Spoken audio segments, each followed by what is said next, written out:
உனக்கு உண்மையாலுமே இந்த இடம் ஓகேவா? ஒரு மாரி ரொம்ப ஹீட்டா இருக்குது. வந்து ஒரு 5 நிமிஷம் தான் இருக்கும். எனக்கே எப்படி வேர்க்குது பாரு. அது மட்டும் இல்லாம இங்க பாரு கொசுக்கடி வேற.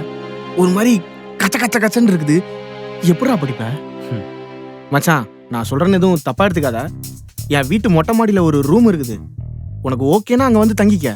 இங்க பாரு நீ அங்க வந்து தங்கனன்னு வச்சுக்கோயேன். உனக்கு தங்குறதுக்கும் நல்லா இருக்கும். சாப்பிட்றதுக்கும் வேலை வேலைக்கு வந்துரும்.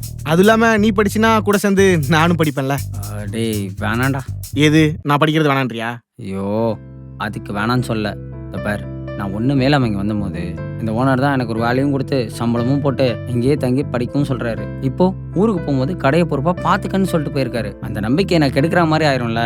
அதனால எனக்கு இங்கேயே தங்கி படிக்கிறது கம்ஃபர்டபுளா தான்டா இருக்கு. ஆனா நீ கேட்டதுக்கு தேங்க்ஸ்ரா. மச்சான் இல்லடா அங்க வந்தினா டேய் நீ வேற எதுனா பேசு. இத பத்தி இனிமேல் பேசவே பேசாத. சரியா? சரி வேற எதனா ஒண்ணு பேசுறேன். அதுக்கு முன்னாடி ஜூஸ் ஒன்று வாங்கி கூட. நான் எதுக்கு உனக்கு ஜூஸ் வாங்கி தரணும்? இந்த இவ்வளவு நேரம் உன்கிட்ட பேசிட்டு இருந்தேன்ல ஒரு மாதிரி டயர்டா இருக்கு மச்சான். ஜூஸ் மட்டும். சரி.